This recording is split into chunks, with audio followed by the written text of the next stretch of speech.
616,000 barrels a day today. It's designed to handle 2.1 million barrels. Why aren't we moving U.S. oil through a U.S. pipeline?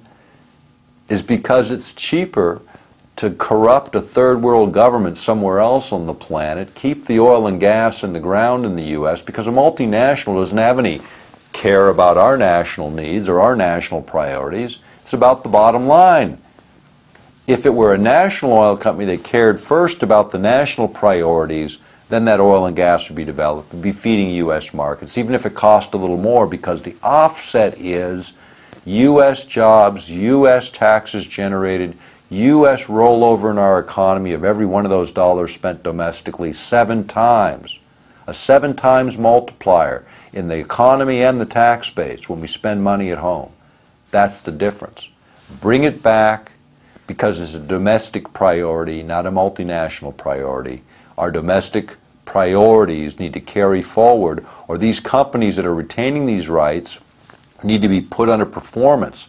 You know, these leases on the North Slope don't require any performance. They hold them, they pay the fee, they don't have to ever produce them. In Russia, if you didn't produce, you lost your right. Later they took them anyway, but at least they had the incentive. You're going to spend the money, you're going to produce these fields, or you're out of here. So they did. In the U.S., we don't make them produce anything. We just give them the right to tie up the public resource, call it their safety deposit box in our safe economy, because our men and women are defending this turf to defend them, to save their bacon after we're done trying to save it from whatever third world country they've corrupted. They always can come back home and produce it domestically, and by then they've screwed us down so much on the royalties and taxes under the guise of, well, if it's not cheap enough, we'll do it elsewhere. We understand all that. We know how economics works. We know how capitalism works. But we also understand how our national interests work, and multinational companies don't, because they don't care. It's not in their self-interest to care. They're looking at the 6 billion other consumers that don't live here, who are their potential future markets, because this economy, from their perspective, doesn't have those opportunities. It's dead. They want to go where people are changing from bicycles to automobiles, and that's the rest of the world.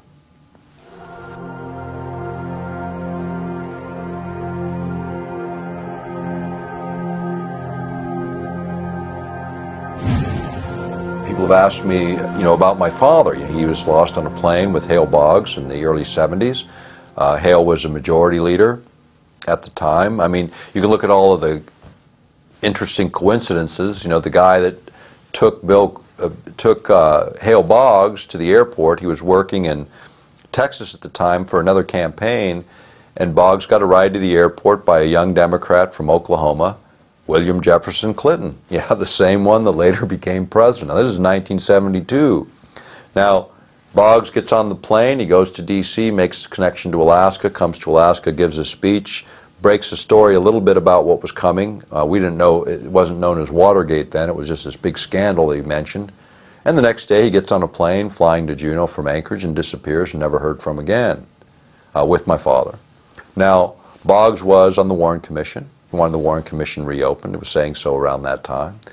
6 months before, he had called for the resignation of Hoover, who he believed absolutely corrupt. Because of his own perversions, Hoover's, he used knowledge to blackmail the Congress. He had the inside track on every congressman because he had tapped their phones, intercepted their mail, basically violated all their personal privacy rights. And this was the leadership of the country, for goodness sakes. This is our entire Congress that he corrupted so that he could maintain his position in the FBI. Boggs wanted him out. Boggs came to Alaska. By then Hoover was gone, but the plane disappears, the Hoover administration continues, the Warren Commission never reopens, and Watergate breaks 3 weeks later. October 16th, 1972, the plane goes down. McGovern's in his last throes of his death race because he isn't winning anything. Richard Nixon's the clear winner.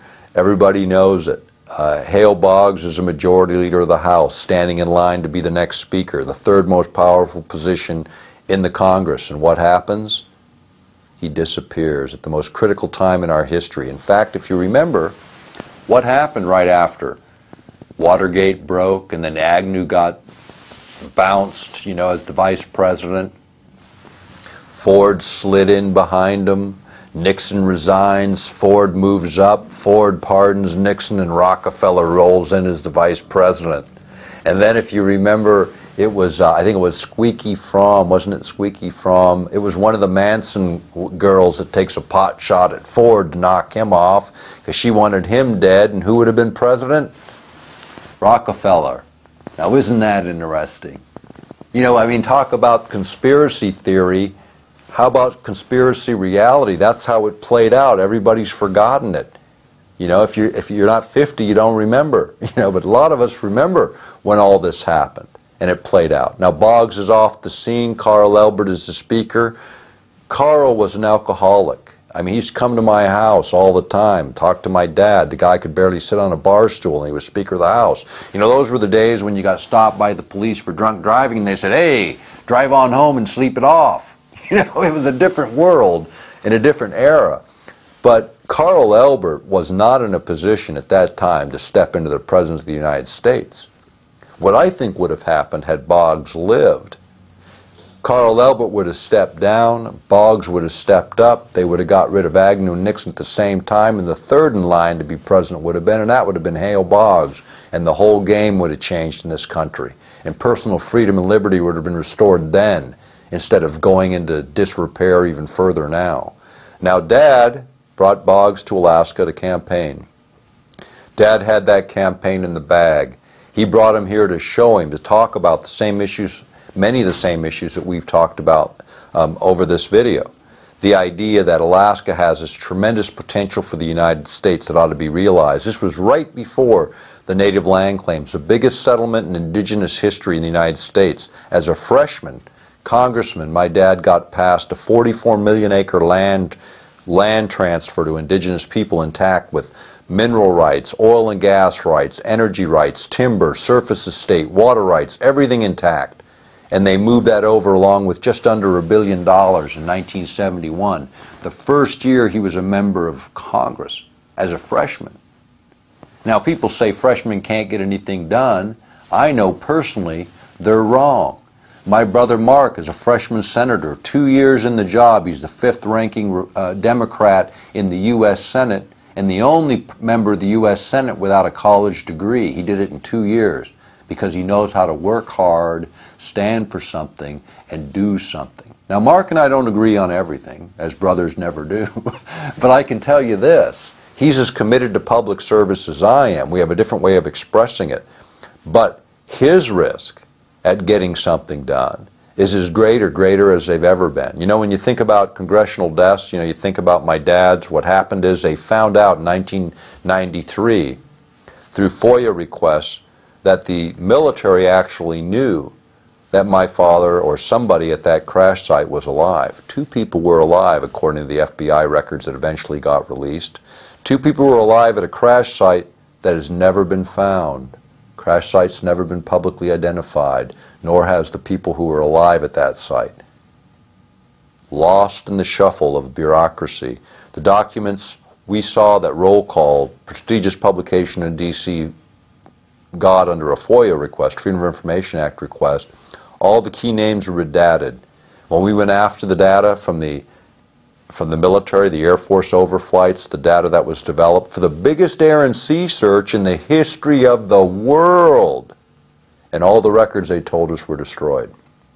A few months later, because we raised a lot of heck over that, a few months later, mysteriously on my brother's doorstep, a pile of boxes with all those original documents, not redated.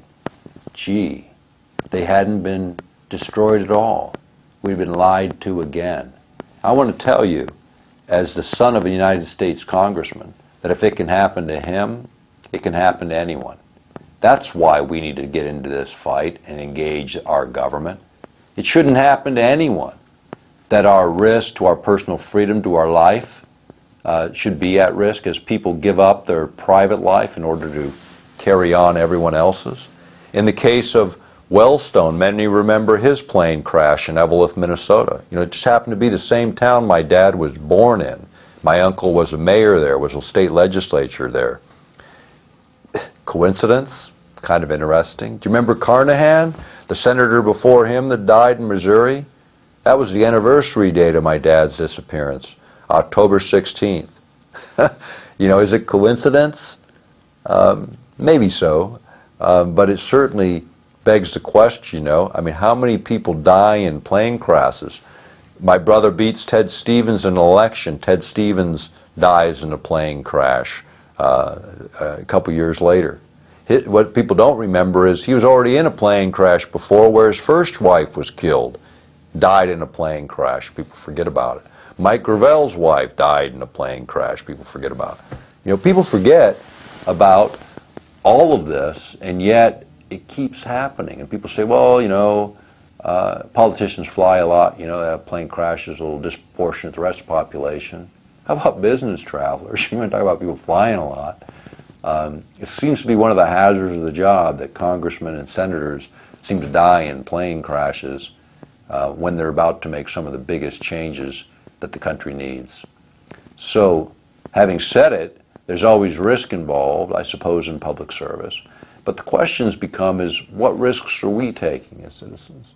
And what risks should we take? I mean, at least we should have our voices heard. At least we should speak out. At least we should participate in the activist organizations that we believe in, as long as they're functioning on reasonable, value-based approaches. I mean, violence isn't the answer. Certainly not the answer right now. That's the excuse the government needs to finally shut down what little is left of our personal liberty. Let's not give them that. But let's stay in the fight, and let's see what we can do together. Maybe we can, I believe we can, continue to make a difference as we actualize our own potentials and engage the fight from the standpoint of change.